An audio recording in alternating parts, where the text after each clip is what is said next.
E aí, bora lá, preparado para o último editorial do dia? Enfim, várias matérias aqui para a gente debater um pouquinho o que está rolando no Brasil e no mundo, né? Tem ações do ministro do Supremo Alexandre de Moraes em relação ao Eduardo Bolsonaro. Tem agora uma estratégia da esposa do Alexandre de Moraes para fugir da Lei Magnitsky. Teve, para mim, dos anúncios mais bombásticos da semana, que foi o Benjamin Netanyahu falando sobre a guerra entre Israel e Hamas. Enfim, tem muita coisa importante para a gente debater aqui com vocês. Tem o relator da CPMI pistola com o STF e com a PGR. Enfim, tem muita coisa rolando e a gente vai debater tudo isso com vocês aqui. Então, sejam todos muito bem-vindos. É sempre uma honra e um prazer estar aqui com vocês. E a gente já vem aqui para a tela do nosso canal, né, do nosso aplicativo Editorial Central. E para quem não conhece o canal Editorial Central, recomendo que vocês cliquem lá também e conheçam o canal, pesquisem aí no YouTube, tá? Vamos lá, vamos entender um pouquinho tudo que está acontecendo sobre essa questão da guerra do Hamas, né? Essa matéria é do BBC Brasil. Olha só, a BBC Brasil fez a seguinte matéria. Netanyahu disse: se o Hamas não aceitar o plano de Trump, nós vamos terminar o serviço. Às vezes tudo que precisa, né, é aquela boa e velha ameaçadinha, né? O primeiro-ministro de Israel, Benjamin Netanyahu, concordou com um plano de paz proposto pelo governo de Donald Trump, presidente dos Estados Unidos. E aí o que chamou a atenção é que ninguém esperava que o Netanyahu ia aceitar esse plano de paz. Fato é que ele aceitou porque a batata dele também está assando. Muitos, inclusive aliados, já estão começando a cobrar, né, o fim dessa guerra pelo Netanyahu. A Meloni, por exemplo, da Itália, que é de direita, fez uma cobrança falando que Israel já está passando dos limites. Então, né, não é à toa. Tem uma estratégia aqui do Netanyahu também. Ambos os mandatários se reuniram nesta segunda-feira na Casa Branca. O plano proposto pelos Estados Unidos tem 20 pontos e inclui um conselho de paz. O que seria esse conselho de paz, né? Vamos ver o que o Netanyahu falou aqui. I think we should understand that we're giving everybody a chance. É bom dizer que estamos dando a todos a chance to have this done peacefully. De que o conflito seja resolvido pacificamente. Something that will achieve all our war objectives without algo que permita que todos os nossos objetivos sejam alcançados sem derramar mais sangue. any further bloodshed. But if Hamas rejects your plan, Mr. Mas se o Hamas rejeitar seu plano, presidente Trump, President, or if they supposedly accept it and then ou se eles supostamente aceitarem e depois basically do everything to counter it, basicamente fizerem de tudo para contrariá-lo, then Israel will finish the job. então Israel vai terminar o serviço. Will finish the job, né? É isso que vai acontecer. Então, aquela ameaçadinha básica. Matéria aqui do Ivan Kleber: Netanyahu aceita o plano de paz para Gaza proposto por Trump. Apoio o plano de Trump para acabar com a guerra em Gaza. Alcança os objetivos bélicos de Israel. Trump, se o Hamas rejeitar o acordo, que é sempre possível, como você sabe, Bibi, você terá nosso total apoio para fazer o que tiver que fazer. O primeiro-ministro de Israel, Benjamin Netanyahu, disse apoiar o plano de paz para a guerra da faixa de Gaza, proposto por Donald Trump, em entrevista ao lado do presidente dos Estados Unidos nesta segunda-feira, dia 29. Porém, o premier israelense fez ameaças contra o Hamas, caso o grupo palestino não aceite o pacto. Eu apoio o seu plano para acabar com a guerra em Gaza, disse Netanyahu. Nós traremos para Israel todos os reféns. Desmantelaremos a capacidade militar e política do Hamas e garantiremos que Gaza nunca volte a ser uma ameaça para Israel. Pois é, em vez, né, de encarar isso aqui como um fato positivo, a esquerda está toda nervosinha. Parece até que ficam falando em paz, mas na hora que vem um plano de paz, eles não querem aceitar. Olha só essa matéria aqui do The São Paulo News. O plano de paz dos Estados Unidos para o Oriente Médio prevê anistia total ao Hamas, mas retirando, né, o poder político e de armamento do Hamas, mas dá uma anistia total ao Hamas. Pois é, até terroristas podem ter anistia, né? Bolsonaro não. Você vê.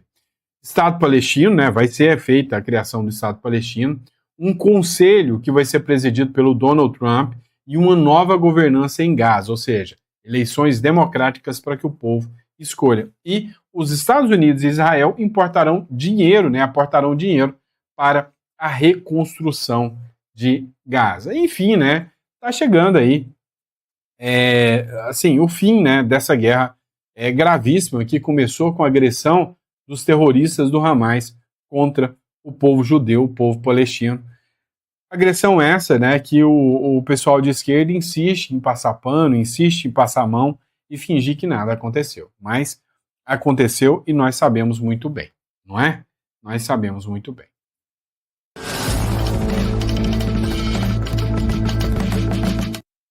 Vamos lá, pessoal, dá uma olhada nessa matéria. Tarcísio de Freitas, enfim, hoje visitou o Bolsonaro. Pediu autorização, isso aí já estava marcado há mais de uma semana. Teve alguns desencontros no meio do caminho. Começaram a fritar o Eduardo Bolsonaro, mas o Tarcísio teve uma postura muito honrada aqui, eu achei muito interessante. Dá uma olhada o que o Tarcísio falou sobre o Bolsonaro aqui, ó. Foi publicado aqui pelo Bruno Zambelli, né? Forte desabafo. Tarcísio visita Bolsonaro e fala sobre o seu estado de saúde. Amigos são amigos nos momentos bons e nos momentos ruins.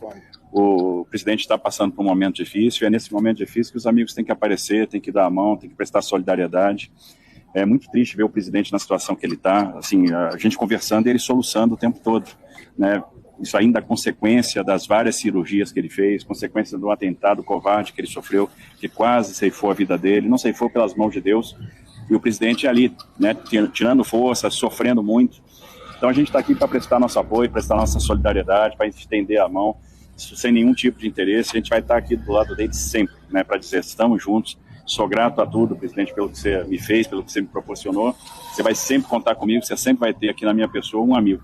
No momento bom, no momento ruim, o momento é ruim, nós vamos estar juntos, independente de qualquer coisa. E vamos continuar lutando pelo Brasil. Governador, o senhor tem sido uma das vozes ativas na defesa da anistia. A gente está em semanas em que esse texto vem sendo discutido. Imagino que tenha sido uma pauta dessa conversa também. Como é que continua sendo a posição do ex-presidente e também a do senhor? Olha, não foi pauta não, por incrível que pareça, a gente não conversou sobre isso. Mas eu quero dizer que eu já coloquei a minha posição claramente. Defendo a anistia como fator de pacificação, acredito na paz dialogada. Acredito que é um remédio que foi usado em outros momentos da nossa história. A gente pode citar diversos momentos da nossa história. A gente pode se lembrar da Emenda Constitucional de 26 de 1985, que convocou a Assembleia Nacional Constituinte, que dava força da anistia que veio em 79. A gente pode falar da recepção da anistia no texto constitucional, na DCT, que traz a anistia, estende o seu período de 46 até a promulgação da Constituição em 88. A gente pode falar do artigo 5º, que trata daqueles crimes que são suscetíveis de graça à anistia indulto, que é o crime de tortura, o crime de terrorismo, o tráfico de drogas ilícitas e afins, né, os crimes hediondos, e fala de ações de grupos armados contra esse Estado de Direito e trata isso como crime imprescritível, inafiançável, mas não suscetível de graça no indulto. A gente pode trazer o papel do Congresso, estabelecer o tipo penal, e esse tipo penal pode ser revisto pelo mesmo Congresso. Então, teria vários argumentos jurídicos para dar, mas eu acredito que sim, tem um caminho de pacificação. Acho que muitas pessoas que estão presas não sabiam exatamente o que estavam fazendo, já cumpriram a pena, já entenderam, né, que toda a depredação é deplorável, é condenável. O que aconteceu no 8 de janeiro é deplorável, é condenado. A gente não pode estimular esse tipo de coisa. E não é falar de privilegiar, eventualmente, uma reincidência ou uma impunidade. Não é nada disso. É conquistar um caminho para a paz. Eu acho que a sociedade merece esse caminho de paz. É uma opinião pessoal. A gente sabe que é uma opinião dividida. Não há uma convergência nesse tema. Tem pessoas que concordam, tem pessoas que discordam. Eu tenho a minha opinião. A minha opinião. Pois é. Além de tudo, ainda tirou um tempo aqui, né, para dar uma aula para o próprio STF, né, sobre a questão da anistia, falar que, olha, mas a ação do Bolsonaro não cabe, a anistia cabe sim, todo mundo sabe que cabe. Olha só, matéria da Folha de São Paulo também tratou desse assunto. Após visitar Bolsonaro, Tarcísio disse que disputará a reeleição e que a redução de penas não é suficiente. Pois é, o Tarcísio jogou limpo aqui, né? Fez um bom jogo e deixou bem claro que agora o foco dele é a disputa à reeleição, né? O que vai dar uma mexida aí, né, no jogo político, vai dar uma balançada em todo o jogo político aí. Vai ficar interessante de assistir, né? Quem será o candidato, já que o Tarcísio, que era a aposta de todo mundo, disse aqui que vai ficar para a reeleição. Após visitar o ex-presidente Bolsonaro, nesta segunda-feira, o governador Tarcísio de Freitas, do Republicano, afirmou que deve ser candidato à reeleição em 2026, ou seja, São Paulo não será candidato à presidência. E aí, o senador Flávio Bolsonaro, que também participou do encontro, afirmou que qualquer definição sobre o candidato presidenciável do campo depende do desfecho do projeto de anistia aos condenados por golpismo, né? Então, qualquer coisa depende, né, do projeto de anistia. Só que é interessante, né? O próprio Flávio Bolsonaro é uma figura que não está descartada, né, para uma possível candidatura presidencial, né? O Flávio Bolsonaro não é uma figura descartada, né? Ele é uma figura que pode sim fazer parte aqui, né, do núcleo ali para 2026. Então tem Caiado, tem Ratinho, tem Zema. O problema da direita é que tem muito cacique, né, para pouca tribo. Enquanto que lá na esquerda falta cacique. E o cacique que tem, a gente já conhece e não confia, né? Mas eles estão organizados e coordenados, né, no entorno de uma pessoa. Isso é o que a direita não tem por hora. Vamos lá, pessoal. Aconteceu uma questão na CPMI do INSS. Tá? Teria oitiva de algumas pessoas, inclusive, na CPMI do INSS, onde o STF deu habeas corpus e negou, né, o comparecimento dessas pessoas para a CPI. Isso causou um certo impacto aí, né, um certo incômodo em relação aos congressistas, inclusive, principalmente, né, ao relator da CPI do INSS. E aí ele mandou um recado, porque o PGR também pediu o arquivamento do pedido de prisão de um dos sócios da figura que ficou conhecida como careca do INSS. Dá uma olhada nesse trecho aqui, acompanha comigo. Se nós continuarmos com o judiciário invadindo as nossas competências, como tem feito nos habeas corpus, né, permitindo que as pessoas não venham depor, as questões de nós fazermos uma prisão dentro da CPMI com uma testemunha que está flagrantemente mentindo e a Procuradoria da República pedir arquivamento, então qual é o sentido de ter CPMI? Qual é o sentido da gente continuar investigando aqui?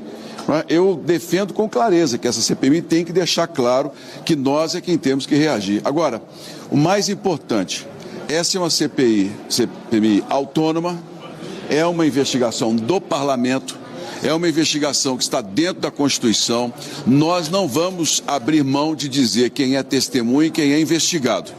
A Procuradoria da República tem todo um alcance sobre essa decisão em relação aos processos no Código Penal.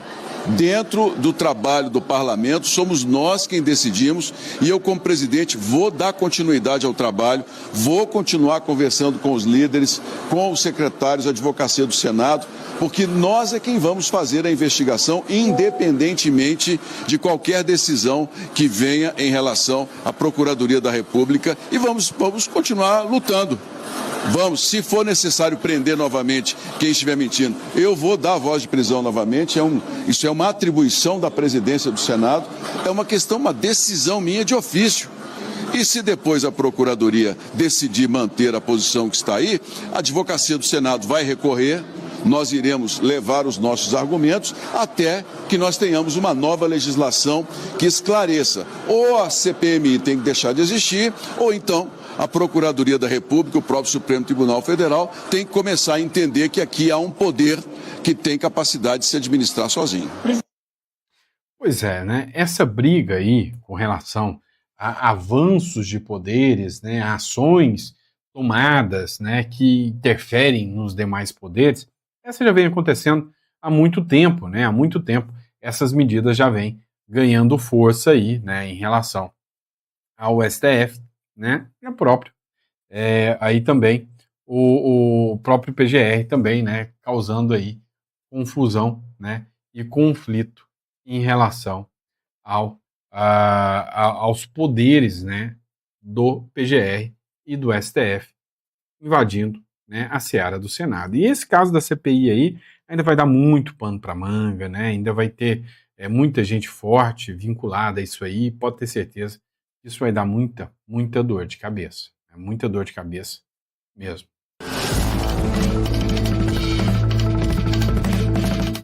Vamos lá, pessoal. Hoje, né, o ministro Alexandre de Moraes assume como vice-presidente do STF, enquanto que o Fachin assume hoje como novo presidente do STF. Dá uma olhada no vídeo da CNN, publicado aqui pelo Sóstenes Cavalcante. O senhor ministro Alexandre de Moraes a prestar o compromisso de posse para o cargo de vice-presidente do Supremo Tribunal Federal e do Conselho Nacional de Justiça.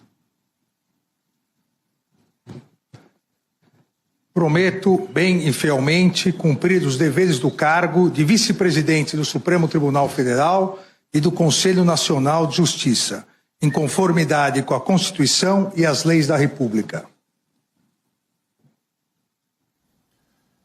A gente vê agora o ministro Edson Fachin já empossado como presidente do Supremo Tribunal Federal, assinando, como disse a servidora, o termo de posse, que também vai ser assinado por Alexandre de Moraes. E aí, com isso, né, temos oficialmente um novo presidente no Supremo Tribunal Federal, Edson Fachin, um novo vice-presidente, Alexandre de Moraes, mantendo a ritualística que é tradicional do Supremo Tribunal Federal.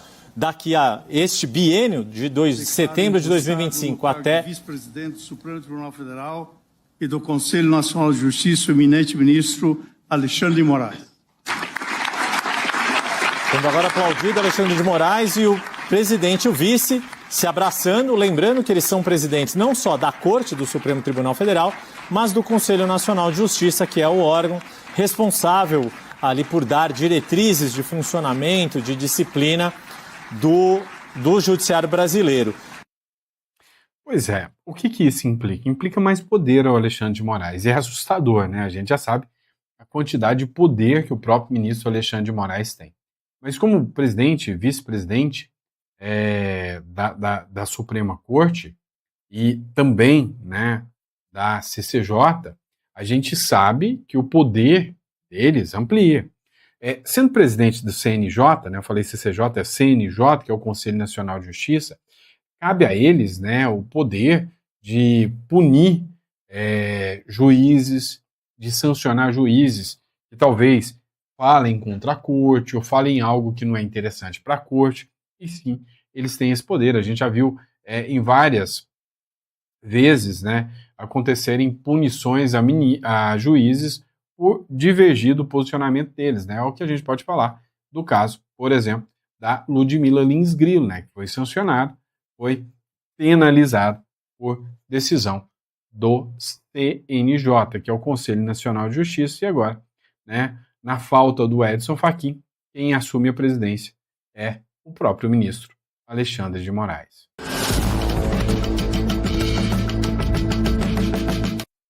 Pois é, pessoal, isso aqui está dando uma repercussão tão grande, né? Barroso anuncia retiro espiritual para avaliar se ficará ou não no STF. Ele não descartou a possibilidade de sair do STF.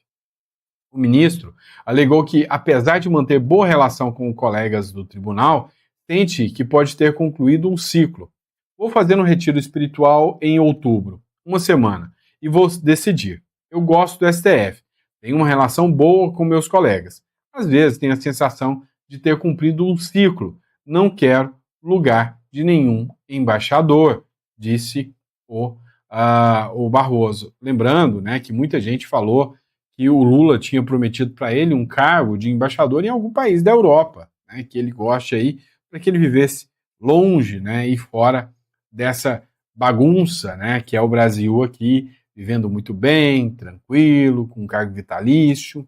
Barroso também sustentou que, caso opte por permanecer na vida pública, sua preferência será continuar na Suprema Corte. Se for para ficar no setor público, eu ficaria no Supremo. O Supremo tem muitas coisas boas. Tem um lado negativo, à exposição das pessoas que você gosta. Minha mulher sofria, meus filhos, um nível de maldade, declarou o Barroso, né, ministro Luiz Roberto Barroso. Ora, se a gente for falar, né, de maldade, a gente pode falar de muita coisa que muita gente vem sofrendo maldade, né? O povo brasileiro vem sendo vítima de maldade justamente há muito tempo.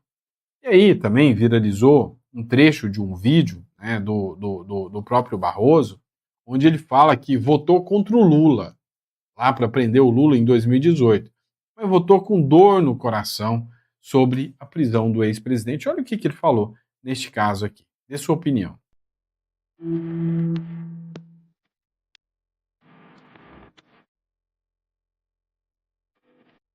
Eu vou te dizer assim, o presidente Lula, primeiro ele é uma pessoa muito agradável e muito carismática. Eu vou te dar um exemplo na minha vida pessoal. Logo depois que ele se elegeu, ele veio na minha casa antes de tomar posse. Ele fez uma visita e conversamos.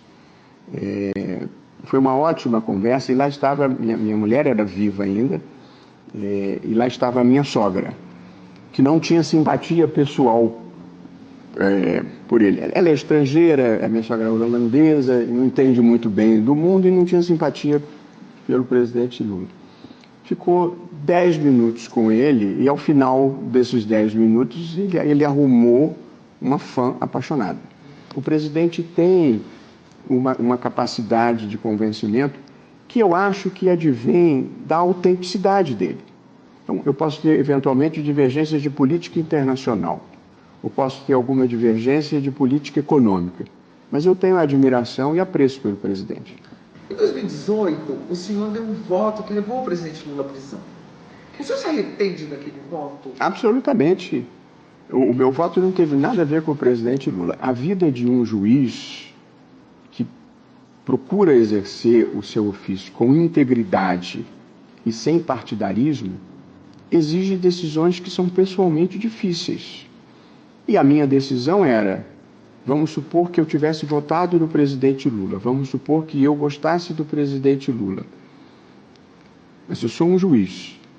Eu devo mudar a jurisprudência porque eu quero o bem ao réu? Ou o meu papel é aplicar a jurisprudência? E note-se bem que aquele era um momento em que não havia as suspeições que depois vieram a ser levantadas sobre a Lava Jato. E, portanto, eu apliquei ao presidente Lula, com dor no coração, a jurisprudência que eu tinha ajudado a criar. E achei que esse era um dever de integridade que eu tinha com a minha função. E, portanto, não foi um sentimento pessoal, foi o cumprimento de um dever. Entendi. Acho que eu nunca tinha explicado isso. Bom, explicou agora. O senhor hoje vê com outros olhos, já que o senhor falou de suspeições da Lava Jato, o senhor fez uma reavaliação histórica? Olhando a Lava Jato hoje, nos seus acertos e desacertos, que eu posso listar com você, eu identifico que havia uma certa obsessão pelo ex-presidente Lula e que se manifestou em erros muito claros. Ali eu acho que se revelaram tanto uma certa obsessão pelo presidente quanto uma certa politização da operação em geral. Olha só quem fala, né? E quando a gente hoje vê o que foi essa condenação do Bolsonaro, a Lava Jato foi brincadeira de criança. A Lava Jato teve desacertos também. Também não vou ser hipócrita aqui e ficar passando pano, né? Só porque eu não gosto do Lula quer dizer que isso ou aquilo pode. Não, não é bem assim que funciona. Não é bem assim que a banda toca. Mas, assim, são mundos totalmente diferentes. E quando você observa, né, a atuação do Supremo hoje, ela vai muito além do que qualquer coisa que a Lava Jato já tenha feito em toda a sua vida.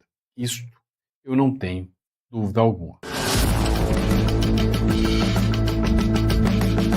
Vamos lá, pessoal. Em missa, Padre Júlio Lancelotti grita sem anistia, né? Cara, como é impressionante, né, a militância e, assim, é o ódio contra essas pessoas. Um padre falando para não perdoar. É um padre dizendo que não se deve perdoar, né? Assim, a gente acompanha isso com, assim, de uma certa forma estarrecedora, acompanhando o ponto de vista de um padre, né? Falando que não se deve perdoar. Parece que não leu muito bem o Evangelho, né? Matéria do Conexão Política aqui. O padre Júlio Lancelotti, coordenador da Pastoral do Povo da Rua Arquidiocese de São Paulo, celebrou uma missa em Fortaleza que contou com manifestações políticas de militância alinhada à esquerda, né?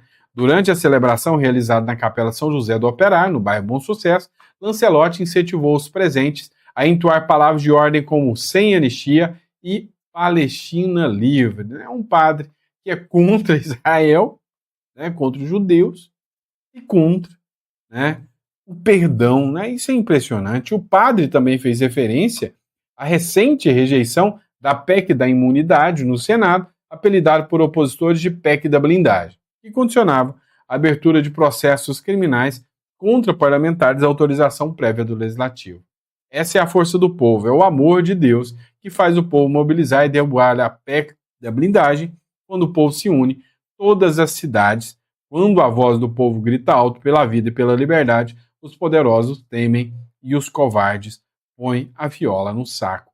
Foi o que falou o padre aqui, que não perdoa.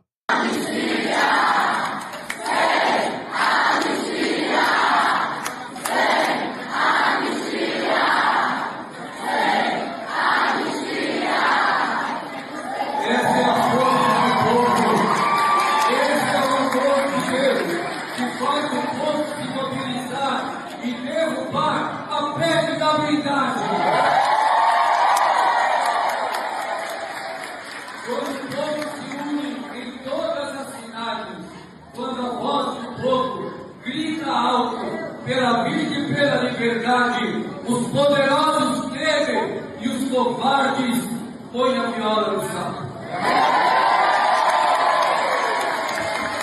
Não passarão!